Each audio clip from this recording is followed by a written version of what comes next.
What's going on, guys, and welcome back to another episode of the FIFA 17 career mode. This is episode number 58, and we start today's episode with Wales coming to me and saying, will you manage our nation? And I said no. And also Gabriel Barbosa, confirmation of his injury that he got in the last game, in the last episode against Liverpool. He sprained his ankle and he will be out for 3 weeks, so he'll miss probably all of December and come back in January. Of course, he hasn't scored in 2 months now, Barbosa. His last goal was the game winner in stoppage time against Watford 2 months ago at the Riverside Stadium. He got injured in that defeat to Liverpool as well, and that was our last game, and of course so sickening too, because as you guys know, up until that point we were still undefeated in the Premier League, but Jurgen Klopp and his Liverpool team were the first side to beat us, and that Barbosa injury was a double whammy as well. So coming into the first game of today's episode then, on the back of an unfamiliar defeat to Liverpool, we will take on Borussia Dortmund in the final Champions League group stage game,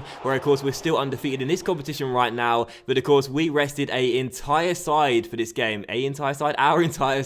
for this game for one very simple reason. We topped the group with a game to spare and we weren't going to lose our lead at the top, so because of that I thought, why not play some fringe players I've never used before and some players that, you know, quite frankly won't get much game time otherwise. There was a start for Traore, Torre's regen, we had Tyler Bailey, Matt Target starting, De Silva, Barbosa, that free agent left back we picked up at the start of the season playing right back for us. Kamada got involved in the first team coming off the bench in this game. He barely ever plays for us, so lots of first team opportunities for players who normally wouldn't play, including Cameron Green, who had a great chance to make it 1-0 here with 23 minutes to go in a bit of a damp squib of a game, but Jack Butler made a great save and turned it behind for a corner. But of course this game really was one of those matches where I thought to myself, would people really complain if I simulated it? Because of course we were guaranteed to finish top of the group, and also Borussia Dortmund couldn't finish lower or higher than second. So basically both teams went into this game knowing the result meant absolutely nothing. So it was still 0-0 in this game, fitting really, and the final chance fell to us in stoppage time as well. Cameron Green and Daichi Kamada linked up here. That's the first and last time I'll ever say this in this series, I'm sure. Kamada went for goal, but the Japanese attacking midfielder was denied by Butland, and the former Stoke goalkeeper kept the score at 0-0, and that was how the game would finish. Middlesbrough 0, Borussia Dortmund 0. The group ends there, and of course both teams knew regardless of the result they'll both be sitting in first and second place respectively come the end of 90 minutes. So a goalless draw in the end was kind of fitting, to be honest. I thought we defended quite well in this game, as did Borussia Dortmund, and a 0-0 probably was the right result. So the group ends up looking like this then. We finished top with 14 points, Borussia Dortmund in second place with 10 points, Lyon finished in third and we're going to the Europa League with 7, and Anderlecht get the wooden spoon with just 3 points out of the 6 games played. So delighted to go through as group winners, but again we already knew that. But either way, a 0-0 draw, good to not lose the final game and still stay undefeated in the Champions League. We wanted to return to winning ways, so for the second game of today's episode back in the Premier League against Swansea City here at the Riverside Stadium. Well, this is where you want to come to see goals. The performance of the players from the home side this season, when they've been playing here at home, they're unstoppable. They are the entertainers in this division. They've been really good, really potent in front of goal.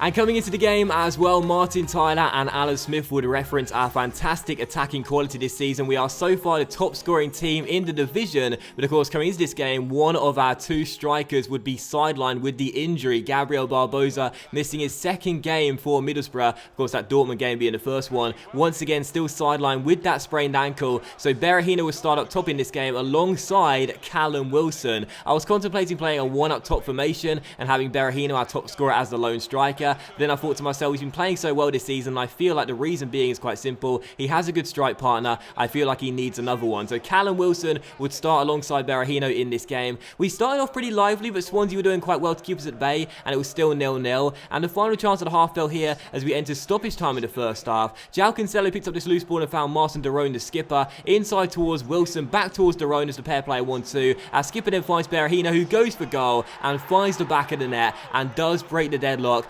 just before half-time as he runs to the cameraman to celebrate his 13th goal in the Premier League. So I could have started him up top on his own in this game, changed formation, but I'm having a lot of success with the 4-1-2-1-2 wide. So I thought I'd keep Berahino up top, put Wilson into the team alongside him as well, and he got the hockey assist, if you will, for this goal. Offloading it back towards Derone after the pair played a 1-2, and Saido Berahino finds the back of the net for his 13th goal in the Premier League this season. So Swansea trail just before the break, and I felt like we deserved that breakthrough as well. We were playing playing quite well in the first half, just couldn't find the back of the net. But to be honest, in the second half, not much really happened at all. There was only 2 minutes to go and we had the first chance of the second half here. Tammy Abraham's brute strength almost got him inside, but instead he lost the ball. But Swansea, with some poor defending, lost it themselves. Adama tackled his man, it fell to Abraham, who gave it towards Ramirez as the subs linked up off the bench. There was a good save by the goalkeeper though, and the number 19 turned it behind for a corner. The final chance fell from that set piece as well. Menendez whipped it into the middle. Tammy flicked on the header, but couldn't get it goal bound and headed it over the bar, and that was how the game would finish as well. Final score, Middlesbrough 1, Swansea 0, and the newly promoted side back to the Premier League in Division 3 are beaten by a goal to nil.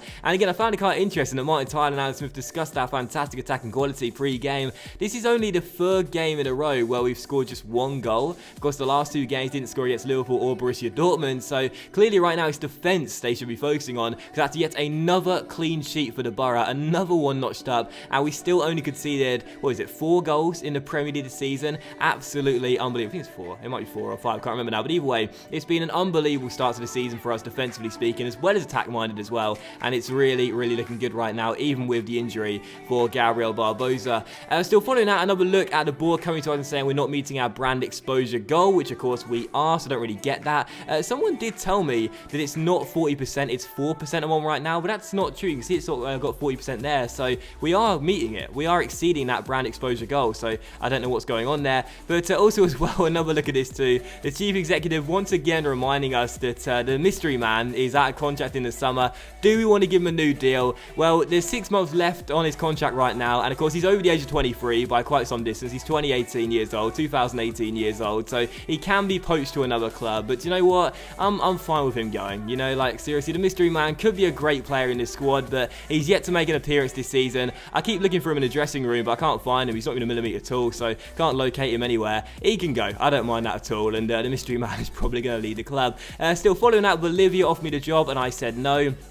And also as well, another scouting update here from Viktor Golovin, our Russian scout based in England. We picked up a couple more players for our academy, rejected a few as well. And right now, I'm still not sure what to do with the players in our academy, because there's quite a few that their potential is decreasing and their overall's not looking too good either. And obviously, we already have quite a few players in our first team right now that came through the academy and do have good potential. So I might just focus on the guys that already have pro deals, are already part of our first team squad, and not really look to focus too much time on the boys in the academy, and just let them stay there or release them from their contracts unless they're a really good player with very good potential, and not look to bring too many more to the Riverside Stadium, as we won't have much time to develop them. Still, for the 3rd and final game of today's episode here, we will travel away from home to take on West Bromwich Albion away at the Hawthorns, and the first chance fell to us as well, as we look for back-to-back wins here for the first time in a few games. Hitz made a great save though to deny our top scorer Berahino and turn the shot behind for a corner, and denied him once again from that corner. A good delivery from Diego. Berahino won the header, but again, Hitz made the save, and it was still 0-0. From the following corner, West Brom dealt with it much more comfortably this time, but Callum McManaman ran into trouble here down this left-hand side, and Menendez won it back for us. He thought he'd try his luck from range, and what a goal this would have been. It went a whisker over the crossbar and behind for a goal kick. Diego so close there to scoring yet another fantastic goal. So still 0-0 in this game, but from the goal kick, we won it back here. It fell to our top scorer, Saido, who rolled it through towards his strike partner, Callum Wilson.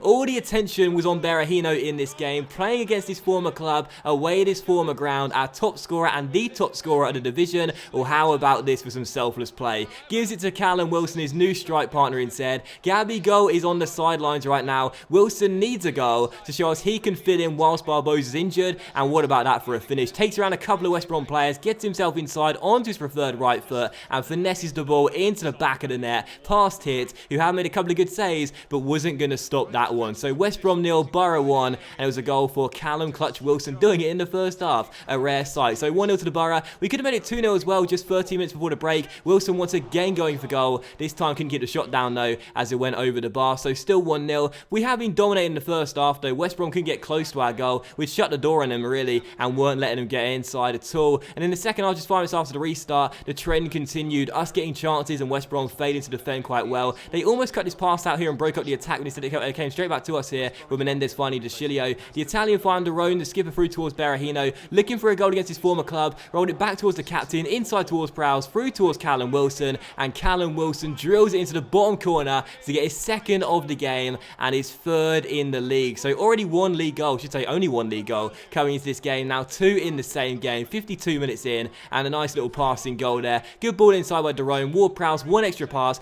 finds Callum Wilson, and it's a great finish into the bottom corner, and it is 2-0 to the Borough. And for West Brom, they didn't really get going in this game at all. You know, you saw the game against Liverpool in the last episode, you saw the game against Dortmund as well. We are not unstoppable. Teams can beat us and teams can prevent us from getting the wins in these games, but instead, as you can see coming into this West Brom game, it was such a routine and comfortable win for us, and the reason being was quite simple. Against Liverpool and Dortmund, we played teams who on the game have pressing styles, and I struggle to keep holding the ball, carve out too many chances and deal with their threat when going forward. But in these 2 games here against Swansea and West Brom, they were so defence-minded, barely put us under any pressure whatsoever, contained and sat back for the duration of the game. And if you're going to do that against me, I will break you down. This team will break you down. We're more than capable of doing that. So it was a really routine and convincing 2-0 win for us, and see Wilson get a brace in this game as well. Great to see. 3 goals now in the Premier League right now, and it's really important to us too that when Barbosa comes back, he knows his place in the first team is not indispensable with him out of form right now. We need someone to push him, make him a better striker. Maybe Callum Wilson is that player to put the pressure on our Brazilian forward. So 2-0 the final score, another win for us, and that means we are guaranteed to be top of the table for Christmas and also New Year as well, as we extend our lead at the top of the table. So delighted with that, and things are looking really rosy right now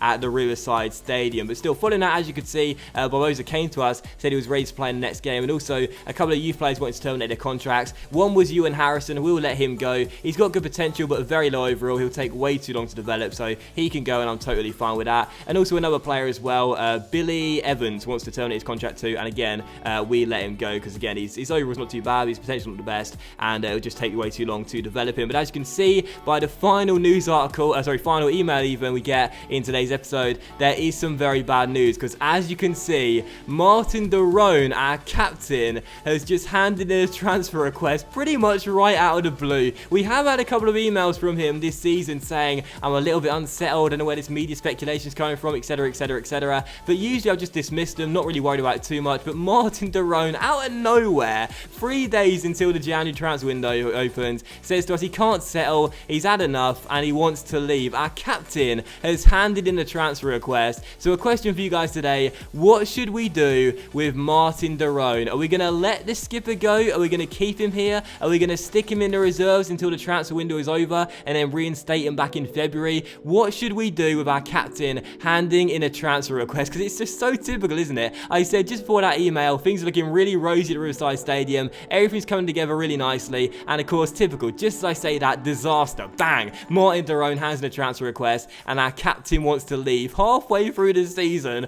where we're 12 points clear at the top of the table. What an absolute nightmare. So let me know in the comment section down below, what should we do with Martin Derone? Should we keep him, let him go? Let me know in the comment section down below. But that will end today's episode of the FIFA 17 career mode, guys. So a big thank you for watching. I really hope you have enjoyed it. If you have enjoyed today's episode, then please do leave a like. Likes are of course much appreciated, and I really help the channel grow as well. Much love to you all, and don't forget to comment down below and say, what should we do with our captain? Keep him, sell him, what should we do? Let me know, and I'll see you for the next episode of the FIFA 17 career mode very soon.